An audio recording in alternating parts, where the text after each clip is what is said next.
Hello everyone, my name is Havian and today I'll be talking to you about the Genshin Impact 1.2 update. I'll be doing a quick recap for the people that didn't catch the stream or just want a more condensed version of it. But first I want to go over some information that you may have overlooked in the trailer, and that mainly revolves around the event details at the end of the trailer, which refers to the frost-bearing tree.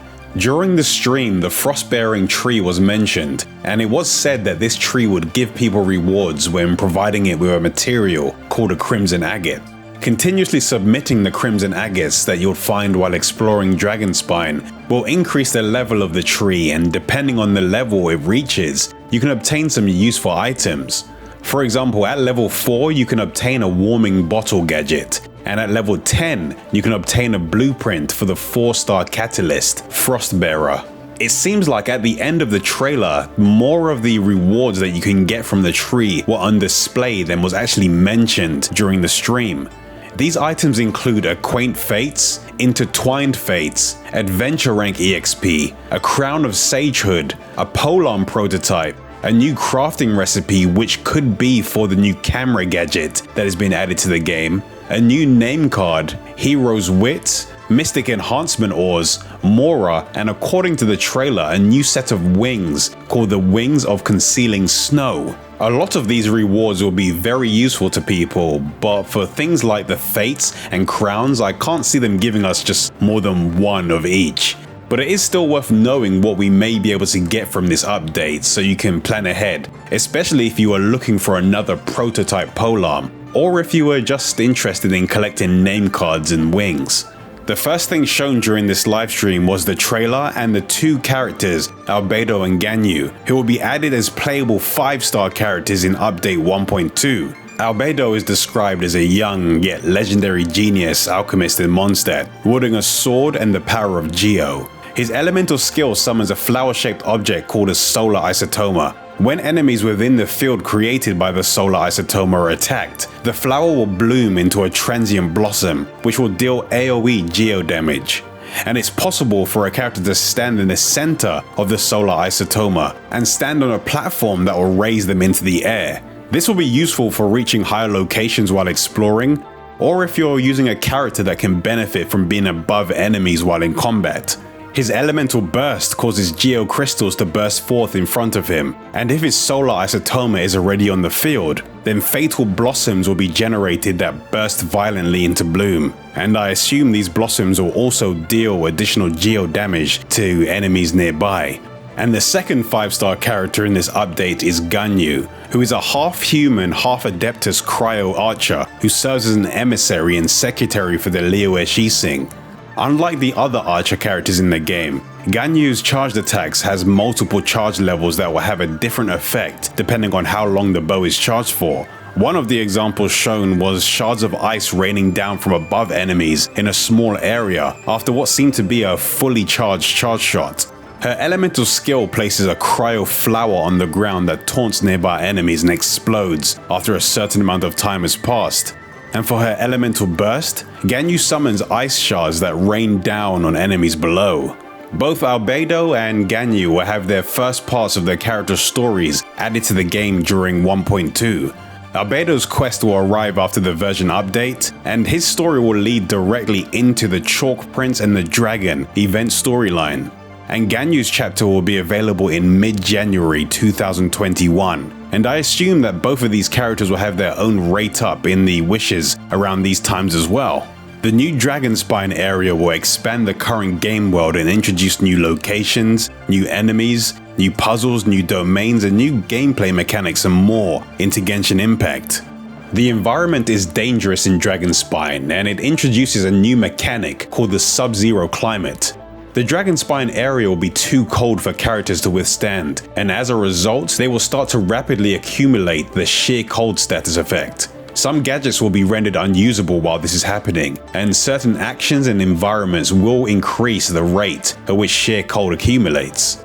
Once the sheer cold meter reaches its maximum, characters will start to quickly lose their health, and they'll need to seek out sources of heat in order to reduce their sheer cold meter. These sources of heat can be from bonfires or special types of sealy or other locations that have heat or fire. I mentioned earlier that you can get the Frostbearer 4-star weapon from the Frostbearing tree, but that's not the only 4-star weapon you can obtain in Dragonspine. If you follow the Festering Fang questline and obtain dragon teeth and other required materials, you can craft a new 4-star polearm called the Dragonspine Spear.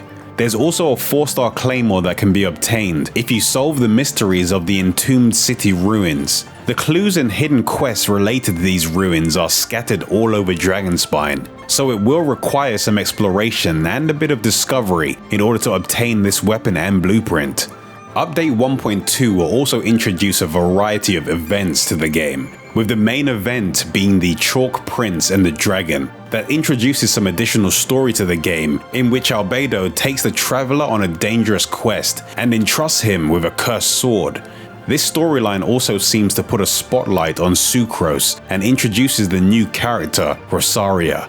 This event will be split into 4 acts. Act 1 will be unlocked as soon as you've completed Albedo's story chapter, and the following acts will gradually unlock over time. Each act will come with challenges and quests that will provide various rewards that will be useful for character and weapon enhancement. Just like in the previous event, you can collect essences for completing challenges, and then these essences will have 3 different tiers that can be traded for rewards in the event shop. You will also be able to obtain items required to upgrade the cursed sword in the event shop, so if you complete all of the challenges in the event, you should be able to fully upgrade this free 4-star sword. There will also be 3 additional events in Update 1.2, the Hypostatic Symphony boss battle event, the Lost Riches treasure hunt event, and the Marvelous Merchandise event will also be making a return, but with a slight twist. In the Hypostatic Symphony, you'll need to take on the Hypostasis bosses that have new and improved attacks. You'll also be able to select different difficulty levels for the bosses, and you can place additional conditions on yourself. The harder the difficulty you choose and the more conditions you place on yourself, the better your rewards will be in the end. In the Lost Riches event, you can equip a treasure-seeking Seelie that will guide you towards the location of treasure. When you find the treasure, you can obtain iron coins that can then be exchanged for various rewards in the event shop. These rewards seem to be character and weapon enhancement materials, primogems, mora, and even your own pet Seelie that will follow you around after you summon it. And the Marvelous Merchandise event will also be returning. In this event, you'll need to find Lieben, and once you do, you can trade materials for his various reward boxes. But the catch is, his rewards are random for each player, and in order to find a selection of items that you may want, you may need to jump into other people's games, since the items may be different in their world, and you'll be able to trade for them in their worlds instead. So overall, in 1.2, there will be 4 different 4-star weapons that can be obtained for free. The Festering Desire can be obtained from the event, and the Frostbearer, the Snow Tome Star Silver, and Dragonspine Spear will have blueprints that can be earned, so you can make multiple if you have enough materials. This update will also introduce a new domain and 2 new artifact sets, one cryo-based and the other one hydro-based.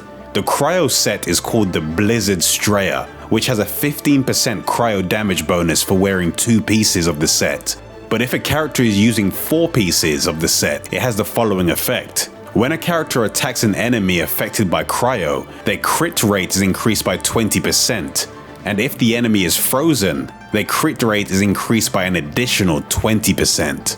The Hydro set is called the Heart of Depth, which has a 15% hydro damage bonus for wearing 2 pieces of the set. But if a character is using 4 pieces of the set, it has the following effect. After using an elemental skill, your normal and charge attack damage increases by 30% for 15 seconds. And finally, this update will add a few quality of life changes to the game, like being able to autoplay cutscenes so you don't have to manually move onto the next part of a conversation, a nickname and chat system for friends so you can easily find them in your friends list and speak to them even when you're not playing in the same world. And there will also be new options added to the photo mode system and a new camera gadget that will be added that lets you quickly take pictures.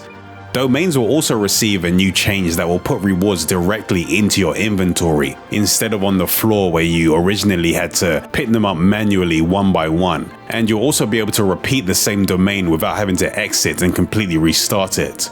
And finally, one of the biggest quality of life changes for this update is the addition of free acquaint fates when reaching certain ascension levels.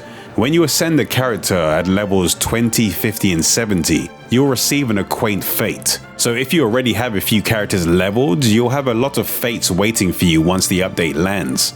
You'll also be able to check any of your necessary character ascension materials from the main character screen, which will save you going through additional menus just to check what you need to ascend a specific character. If you want to discuss Genshin Impact with the community or find other people to play with, then feel free to head over to my community Discord server. I also post smaller gameplay clips and news updates over on Twitter between the videos that I make. So if you want to stay up to date with everything I'm doing, I'll put the links to Discord, Twitter and a few other places you can find me in the description.